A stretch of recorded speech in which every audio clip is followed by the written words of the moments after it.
വർഷം നമുക്ക് പഠിക്കാനുള്ള ഒരു അടിപൊളി ചാപ്റ്റർ ആണ് സ്ട്രേറ്റ് ലൈൻസ് എന്ന് പറയുന്നത് അല്ലേ.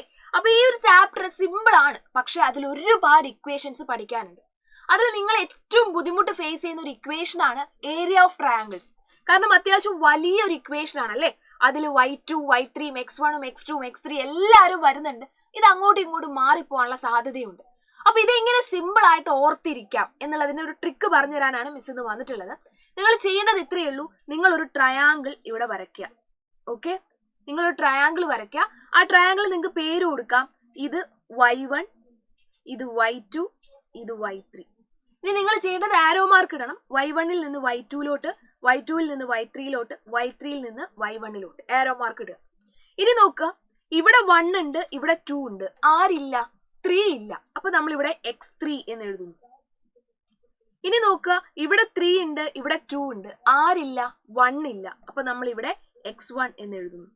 ഇനി ഇവിടെ നോക്കുമ്പോൾ ഇവിടെ 3 ഉണ്ട്, ഇവിടെ 1 ഉണ്ട്, ആരില്ല? 2 ഇല്ല. അപ്പൊ നമുക്ക് ഇവിടെ x2 എന്ന് എഴുതാം. ഇത്രയേ ഉള്ളൂ പണി, കാര്യം കഴിഞ്ഞു. ഇനി നമ്മളുടെ ഇക്വേഷൻ നോക്കി, ഹാഫ് ഇൻറ്റു ട്രയാങ്കിളിന്റെ ഏരിയ കാണുമ്പോൾ ഹാഫ് ഇൻറ്റു നമ്മൾ എഴുതും.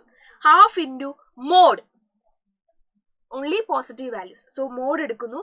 x1 ഇൻറ്റു, അതായത് x1 ഇൻറ്റു ഇവിടെ ആരാ ഉള്ളത്? y2ൽ നിന്ന് y3യിലേക്ക്. x1 എന്ന് പറയുന്ന സൈഡ് y2ൽ നിന്ന് y3യിലേക്കാണ്. y2 minus y3 plus x2 into, അടുത്തത് ആരാണ്? x2 ഇൻറ്റു എന്താണ് നോക്കി, y3യിൽ നിന്ന് y1ലോട്ട്, y3 മൈനസ് y1.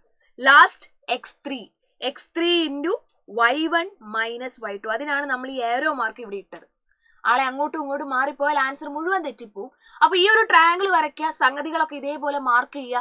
സിമ്പിൾ ആയിട്ട് നിങ്ങൾക്ക് ഇക്വേഷൻ ഓർത്തിരിക്കാൻ പറ്റും. അപ്പൊ അടിപൊളിയായിട്ട് പഠിക്കാം.